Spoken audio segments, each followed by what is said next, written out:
It is a gorgeous, sunny, perfect July day, and it is my 21st birthday.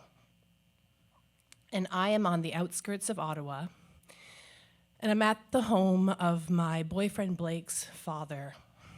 And the family has gone into the city to the market to get strawberries, which are always perfectly in season on my birthday. And Blake's father is going to make me a cheesecake for my birthday, and we're going to have a birthday brunch. And so they're gone for that reason, but they're also gone for a second reason, which is so that Blake and I, for my birthday, can avail ourselves of their garden shower. That's right, Blake's father, who is gay, safer sex positive, and a master of living well, has a garden installed in his beautiful, expansive garden, complete with speakers, so that on a day like today, a person or people can have a shower surrounded by beautiful flowers and sunshine and music.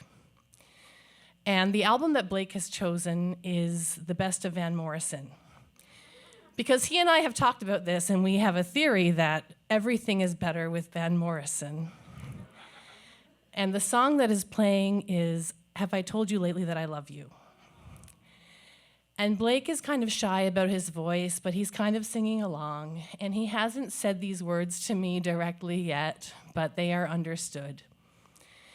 And I understand in this moment that this will stay with me forever. We are young and in love, and he is so beautiful.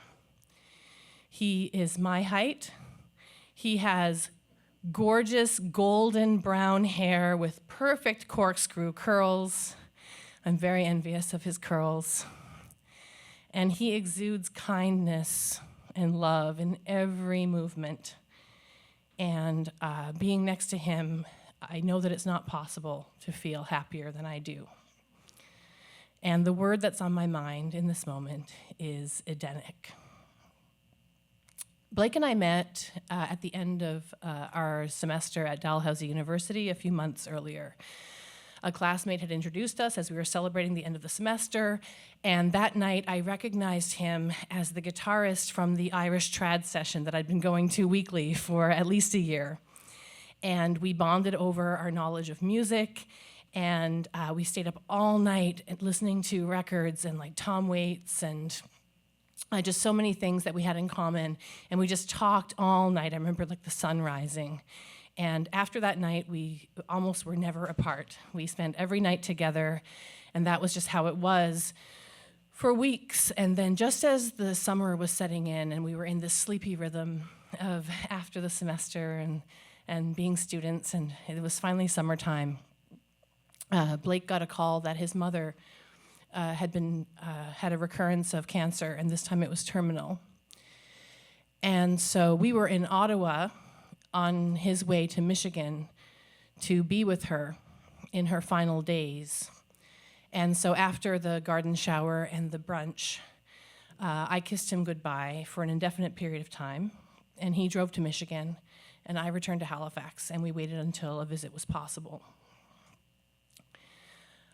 Blake didn't trust the internet. It was relatively new at the time, and he didn't use email.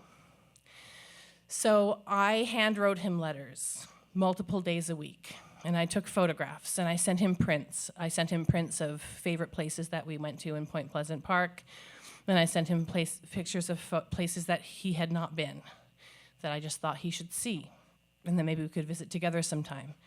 And he primarily called me on the telephone evenings. Almost every night when his mother would fall asleep, he would call me and he would tell me about the songs that he sang her that day and how he wouldn't play the true versions of them because he didn't want her to compare his voice to like Martin Sexton's or whatever.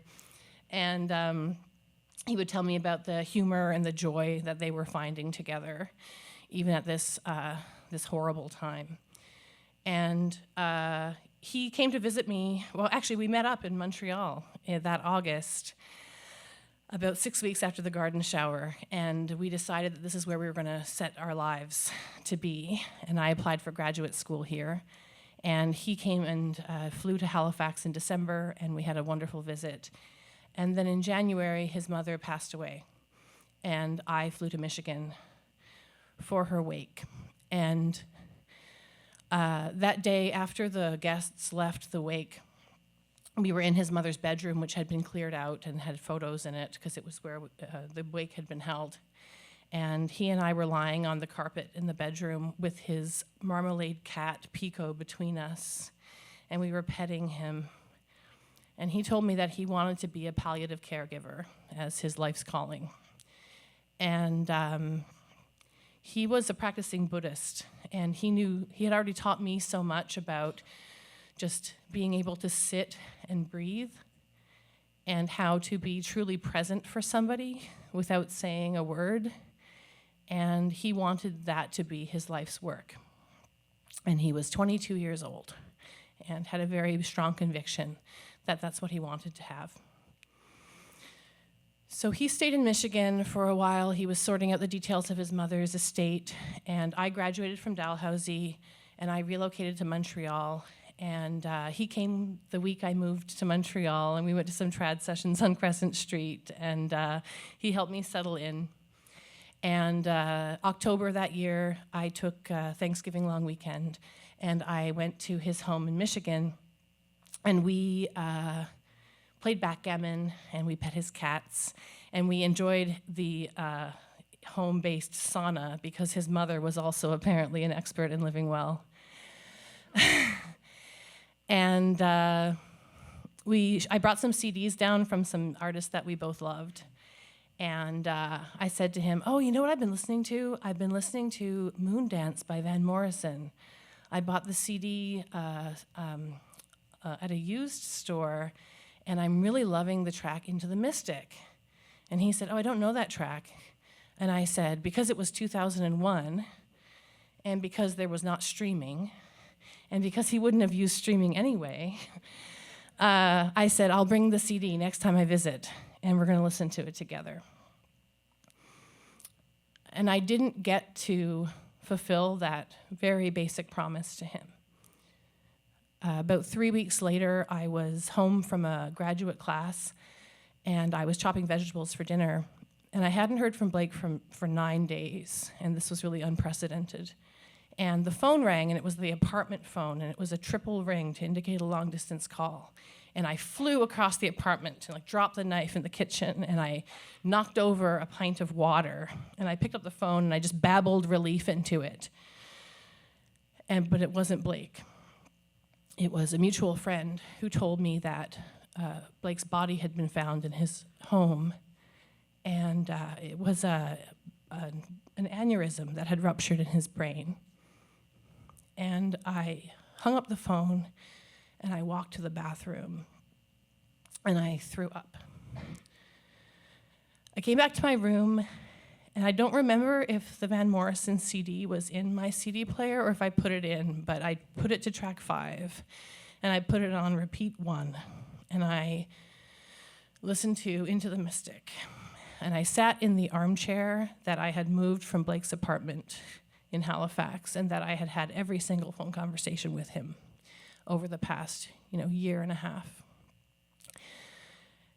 And it was the first thing of countless things that I had to experience that I knew that I could never share with him. And even though I couldn't possibly fathom the years that would stretch out before me, there was something about that opening guitar riff and the longing in Van Morrison's voice that spoke to me about the nature of grief and was a balm to my broken heart. So this year, actually last week, marked 23 years since Blake passed away. He has been gone for exactly as long as he lived, which is a horrible symmetry. And I still listen to Van Morrison, and I still listen to Leonard Cohen. I still listen to all the people that we most loved. But I do not listen to Into the Mystic. And I was taking the metro to work the other day, and it came up on a folksy playlist that, my player suggested after something I was listening to ended. And my first impulse was to take my phone out of my pocket and just to try to switch the track. And then I felt these tears welling up, and I said, no, you know what? I'm going to sit with this. And I thought about what the tears were for. And the tears were because I wanted to send him a text. And I wanted to know where his hair was going to go gray first. And I wanted to introduce him to my family as a beloved old friend. I don't mourn the relationship that I didn't get to have with Blake, because I have children and I have a husband, and I can't imagine my life without them. But Blake's death was not a plot point for me to fulfill a destiny without him. And my husband is not a replacement for my first one true love, which is a concept I really don't believe in. And so I was thinking about how I was definitely feeling, when I heard the song, I was definitely feeling bereavement. But it wasn't for me and what I'd lost. It was for Blake. And it was for all the living that he didn't get to do in between and beyond. Thank you.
We were born before the wind, also younger than the sun. Ere the bonny bows won, as we sailed into the mystic.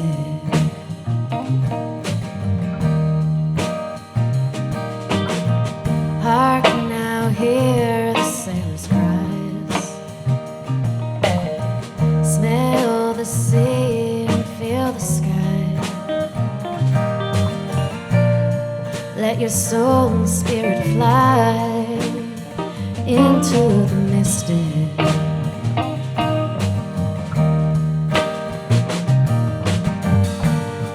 When that foghorn blows, I will be coming home.